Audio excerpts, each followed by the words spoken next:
teman-teman, Assalamualaikum warahmatullahi wabarakatuh. Gimana kabarnya? Semoga tetap dalam keadaan sehat walafiat ya. Di video kali ini aku bakal ngajak kalian buat belajar bareng tentang teori dari tokoh Dollar dan Miller tentang psychoanalysis learning theory. Nah, nggak usah banyak basa-basi, langsung aja yuk. Nah, sebelum kita belajar lebih lanjut tentang teori yang dikemukakan oleh kedua tokoh ini, kita belajar dulu tentang biografinya ya. John Dollar dilahirkan di Menansa, Wisconsin pada tahun 1900-an. Nah, kemudian ibunya adalah seorang guru dan ayahnya adalah seorang insinyur rel kereta api. Tetapi ayahnya meninggal dunia saat John Dollar ini masih sangat muda. Ayahnya ini mengalami kecelakaan. Nah, sebenarnya Dollar menerima gelar PhD dari sosiologi di Universitas Chicago pada tahun 1931. Ia sangat tertarik dengan isu tentang ras di Amerika Serikat, tentang orang-orang dengan kulit hitam. Nah, walaupun studinya itu bernuansa etnografi, namun Dollar juga mengamati mengenai dinamika budaya dan perilaku dalam pengaruhnya terhadap perkembangan kaum hitam di selatan, guys. Kemudian di tahun 1932 di Universitas Yale menunjuk John Dollar ini sebagai research associate. Nah, disitulah John Dollar bertemu dengan Neil Miller sehingga mereka berkolaborasi untuk menemukan suatu teori. Bersama dengan Neil Miller, Dollar melakukan penelitian tentang rasa takut dan berani terhadap situasi perang. Nah, subjek dalam penelitian ini adalah 300 veteran perang pada era Abraham Lincoln. Temuannya ini kemudian dipublikasikan pada tahun 1944 dalam bukunya yang berjudul Fear in Battle. Buku ini menjadi pegangan dan handbook dalam bidang militer pada masa Perang Dunia II. Fokus pada studi inilah juga yang menjadikannya sebagai konsultan di Departemen Pertahanan dan Militer Amerika Serikat pada tahun 1942 sampai dengan 1945. Tahun 1952, beliau, si Dollar ini, diangkat sebagai profesor di Universitas Yale. Nah guys, pada tahun 1941, Dollar mengajukan teori tentang social learning atau belajar sosial. Berdasarkan teori ini, kemudian Bandura mengembangkan menjadi teori observational dan vicarious learning. Nah, Dollar mengembangkan teori belajar yang memberikan kontribusi dalam bidang psikologi, utamanya adalah dalam bidang psikologi sosial, guys. Lebih tepatnya dalam hal perilaku yang dilatar belakangi oleh perbedaan budaya. Nah, ia juga mengembangkan penjelasan tentang perilaku agresif yang dikenal dengan illustration aggression hypothesis. Kemudian, Dollar meninggal dunia pada tahun 1980. Selanjutnya, kita akan belajar tentang pokok-pokok teori dari Dollar dan Miller. Teori ini sering disebut sebagai upaya untuk menerjemahkan teori psikoanalitik dari Freud ke dalam konsep teori belajar. Pertama adalah habits atau kebiasaan. Habits atau kebiasaan merupakan pola perilaku yang dipelajari yang membentuk struktur kepribadian, guys.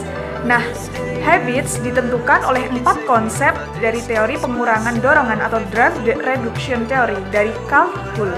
Pertama tadi adalah drive. Drive merupakan semua stimulus yang cukup kuat untuk mendorong individu melakukan sesuatu. Nah, misalnya hal ini yang termasuk dalam drive adalah lapar nih. Adalah cue. Cue merupakan tanda atau sinyal dari lingkungan yang mengerahkan respon. Nah, misalnya ini adalah waktu, terus ada tidaknya restoran, seperti itu misalnya, terus jarak ke rumah. Yang ketiga adalah respons. Respon ini merupakan semua perilaku, guys, melingkupi internal maupun observable, tindakan-tindakan ini maksudnya. Misalnya, kita memasak makanan, terus kita memesan makanan di restoran, itu termasuk ke dalam respons. Adalah reward. Reward positive reinforcement, misalnya rasa nikmat ketika makan atau rasa kenyang setelah makan. Nah, itu masuknya ke dalam reward. Setelah tadi ada habits atau kebiasaan, kemudian selanjutnya adalah reinforcement theory, merupakan 4 konsep fundamental tentang belajar, guys. Dalam rangka untuk belajar, nih ya, seseorang harus menginginkan sesuatu yang pertama, kemudian melihat sesuatu, kemudian melakukan sesuatu, dan mendapatkan sesuatu. Nah, kemudian kalau kita bahas tentang habits hierarki, nah perilaku yang paling mungkin dilakukan pada waktu tertentu berada di hierarki kebiasaan teratas nih. Kemudian perilaku yang paling jarang dilakukan, nah itu berada di hierarki terbawah. Nah, pengaruh reward dan punishment adalah untuk mengatur ulang hierarki kebiasaan. Next, kita akan bahas tentang pandangan teori dorongan atau drives. Nah, bersama dengan Miller, si Dollar ini dalam studinya terhadap veteran perang, nah menemukan peran motivasi. Bagaimana pendapat dari Freud? Motivasi menurut Dollar dan Miller ini digunakan untuk mengurangi tegangan atas dorongan.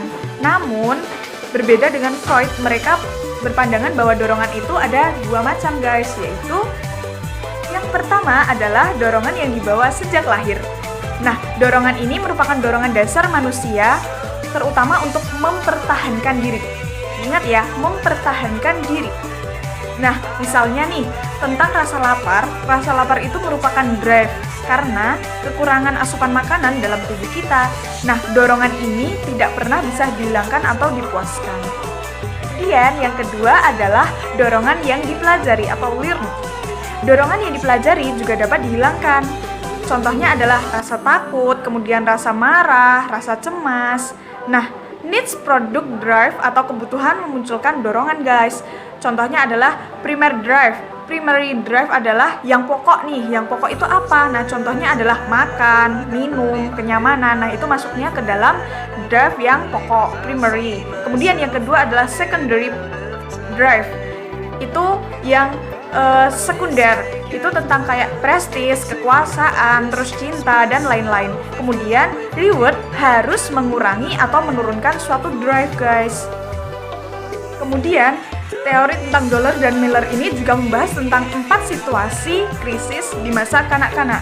Nah, penjelasannya adalah sama seperti teorinya dari Freud, tapi ini kaitannya dengan konsep belajar dari anak-anak itu sendiri. Yang pertama adalah tentang feeding, yang kedua tentang toilet training, kemudian sex training, dan learning to express anger or aggression. Nah, percobaan Miller ini juga pernah mencoba pengkondisian ketakutan pada tikus guys. Sebuah hukuman primer tentang setrum atau kejutan listrik dihubungkan dengan stimulus netral atau kotak putih nih dalam teorinya Dollar Miller ini.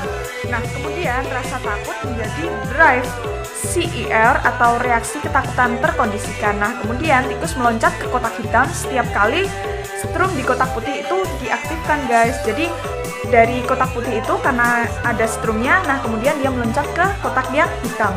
Nah, setiap respon yang menurunkan rasa takut memperkuat perilaku sehingga meningkatkan kekuatan kebiasaan. Nah, kemudian stimulus yang membuat takut tentang kotak putih yang ada strumnya tadi kemudian selalu dihindari oleh si tikus itu, walaupun bahaya tersebut tidak lagi hadir. Nah, tidak lagi ada struman, walaupun di kotak putih itu tidak ada struman, tapi si tikus itu tetap menghindari kotak putih itu. Nah, hal ini juga menjadi dasar perilaku menghindar pada orang yang mengalami fobia. Nah, kemudian percobaan Miller tentang displacement. Ketika 2 ekor tikus ditempatkan dalam kandang dengan boneka dan distrum, nah kedua tikus ini saling menyerang dan mengabaikan boneka yang ada di dalamnya. Kemudian dalam waktu yang berbeda dilakukan kegiatan yang sama, tapi tikus yang satu dikeluarkan. Nah, maka satu tikus di dalam kandang ini melakukan penyerangan pada boneka. Nah, ini si tikus ini melakukan kegiatan agresi. Agresi telah dialihkan pada target yang hampir mirip. Nah, selanjutnya kita akan belajar tentang teori stimulus respons dan teori belajar sosial. Nah, Dollar dan Miller adalah pionir tentang teori stimulus respons. Menurut dari teori ini, reinforcement memperkuat hubungan antara stimulus tertentu dengan perilaku tertentu. Suatu reinforcement akan bermakna apabila sesuai dengan konteksnya, yaitu mengurangi tekanan dorongan. Nah, argumen Dollar dan Miller ini membuka wacana mengenai pentingnya konteks sosial dalam perilaku. Perilaku yang dimunculkan sebagai cara untuk mengurangi dorongan merupakan prinsip dasar dalam perkembangan proses belajar. Ini juga menjadi dasar perkembangan teori belajar sosial dari Albert Bandura. Dapat disimpulkan bahwa perilaku menurut Dollar dan Miller adalah cara untuk mengurangi dorongan Dan hal tersebut harus sesuai dengan konteks lingkungan di mana perilaku itu dimunculkan. Kemudian tentang rasa takut dan simptom patologis. Rasa takut memainkan peranan penting dalam kehidupan seseorang. Nah, rasa takut akan memunculkan konflik disadari dan tak disadari. Konflik disadari adalah sesuatu yang lumrah terjadi pada kehidupan sehari-hari. Teman-teman, sedangkan konflik yang tak disadari merupakan sesuatu yang sulit untuk diketahui dan sulit untuk diatasi. Rasa takut juga mengakibatkan represi, guys, yang berisi konflik yang tidak disadari dan pikiran yang tidak terkendali mengenai hal yang ditakuti. Nah, manusia memiliki pikiran sebagai bentuk usaha untuk mengurangi stres dan kecemasannya. Kemudian, kecemasan dan stres itu merupakan bentuk dari rasa takutnya, seperti itu. Nah, pikiran inilah yang akan menjadi dasar simptom-simptom patologis. Dengan kata lain, sama dengan yang dijelaskan oleh Beck dan Ellis, bahwa pikiran manusia memainkan peranan penting dalam memunculkan simptom-simptom patologis, sehingga psikoterapi yang dikembangkan oleh Dollard adalah bagaimana mengurangi ketakutan yang irasional. Ketakutan yang irasional dengan menggunakan proses mental yang lebih tinggi. Dalam psikoterapinya, Dollard dan Miller menekankan tentang pentingnya penggalian masa lalu agar lebih memahami permasalahan klien secara menyeluruh. Nah, kemudian kalau kita ngebahas tentang frustration aggression hypothesis, nah, pada waktu dulu, frustasi selalu menyebabkan agresi, dan agresi selalu merupakan konsekuensi atau akibat dari frustasi itu. Nah, sedangkan modifikasi terbarunya, frustasi itu dapat menyebabkan agresi memang, tetapi agresi hanyalah salah satu dari sejumlah respon terhadap frustasi itu, guys. Agresi ini dapat disebabkan oleh hal-hal selain dari frustasi. Tentang konflik, kita akan belajar tentang gradien mendekat atau approach dan gradien menjauh atau avoidance, tentang 4 asumsi dasarnya. Yang pertama adalah tentang kecenderungan untuk mendekati tujuan adalah lebih kuat ketika individu semakin mendekati tujuan tersebut. Itu merupakan gradien mendekat. Kemudian yang kedua, itu tentang kecenderungan untuk menjauhi stimulus yang ditakuti adalah lebih kuat ketika individu semakin dekat dengan stimulus tersebut. Itu merupakan gradien menjauh. Nah, kemudian yang ketiga, gradien menjauh lebih curam daripada gradien mendekat. Kemudian yang keempat adalah peningkatan drive meningkatkan tingginya keseluruhan gradien. Untuk faktor-faktor yang mempengaruhi kemungkinan pencapaian tujuan itu ada, yang pertama adalah gradien menjauh lebih curam, nah, daripada gradien mendekat dalam konflik mendekat menjauh. Semakin dekat, drive untuk menghindari meningkat lebih cepat daripada drive untuk mendekat. Misalnya ini adalah ketika seorang karyawan itu ya ingin meminta kenaikan gaji kepada bosnya. Nah, tapi ketika bertemu dengan bosnya itu tiba-tiba dia nggak jadi seperti itu mengurungkan niatnya. Itu merupakan gradien menjauh lebih curam daripada gradien mendekat. Kemudian contoh yang kedua tentang kebimbangan atau keraguan. Ini terjadi ketika berada di titik persimpangan. Di titik persimpangan antara mendekat dan menjauh. Ini contohnya adalah jadi minta kenaikan gaji nih, atau tidak usah ya karena takut dimarahin oleh bosnya, seperti itu. Jadi dia mengalami kebimbangan seperti itu. Nah, untuk contoh yang ketiga adalah tentang peningkatan drive. Gradien mendekat menjadi lebih tinggi, bukan curam, membuat pencapaian tujuan ini lebih dimungkinkan. Misalnya, karena kondisinya mendesak nih, semakin memburuk, membuat tuntutan untuk kenaikan gaji menjadi lebih penting. Untuk jenis-jenis konflik sendiri itu terdiri atas 4 menurut Dollard dan Miller. Yang pertama adalah approach, terarah pada 2 tujuan yang sama. Misalnya nih, aku mau kencan sama Maria apa Yeni ya? Adalah avoidance. Ini adalah menolak 2 tujuan yang sama-sama tidak menarik. Contohnya adalah kerja lembur vs dengan tidak bisa membayar tagihan-tagihan. Kemudian yang ketiga adalah avoidance approach. Secara seimbang, tertarik sekaligus menolak satu tujuan nih. Misalnya, tertarik untuk kuliah S2 atau S3, tetapi menolak atau merasa berat nih untuk belajar yang lebih keras.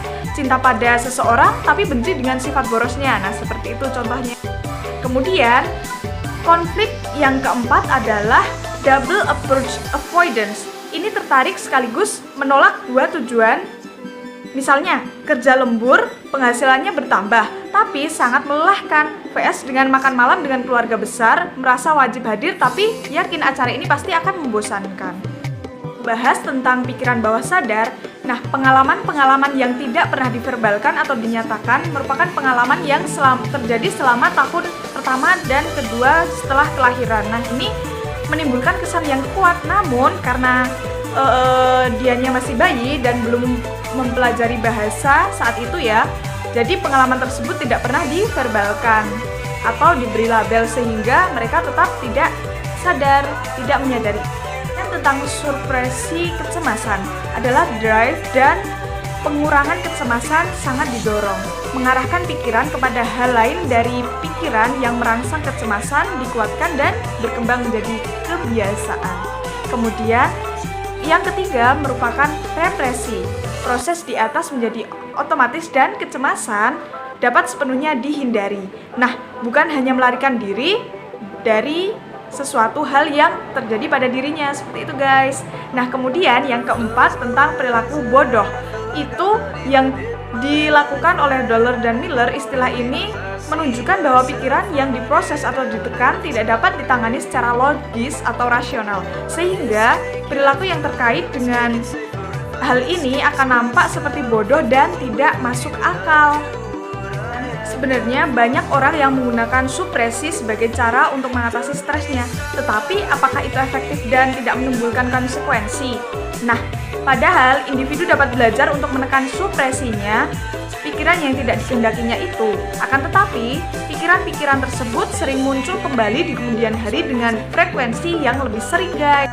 Penelitian sendiri mengidentifikasikan bahwa penggunaan supresi ini berhubungan dengan pikiran obsesi, depresi, kecemasan, dan juga mempengaruhi kesehatan seperti meningkatnya tekanan darah, kemudian menurunkan sistem kekebalan tubuh, dan menekan pikiran yang tidak terkait dengan emosi nampaknya lebih tidak berbahaya dibandingkan menekan emosinya. Psikoterapi sendiri menciptakan suatu situasi di mana pikiran yang ditekan atau ketakutan ya, contohnya, dapat dinyatakan tanpa diikuti oleh konsekuensi hukuman yang awalnya membuat mereka cemas. Hal ini menyebabkan hilangnya ketakutan dan neurosis. Nah, sebagai penutupnya, teori dari Dollar dan Miller ini mempersempit jurang pemisah antara psikoanalisa dan juga behaviorisme. Teori dari Dollar dan Miller ini semakin dikembangkan oleh ilmu-ilmu yang lainnya, menjadi pintu pengembangan teori besar kemudian seperti munculnya self-efficacy dan juga observational learning miripnya Bandura. Nah, mungkin itu dulu ya guys video dari saya. Apabila ada kritik, saran, dan juga komentar bisa langsung tulis di kolom di bawah ini. Semoga bermanfaat. Jangan lupa like, comment, subscribe, dan share video ini ke banyak orang agar bisa lebih bermanfaat lagi. Terima kasih dan bye-bye!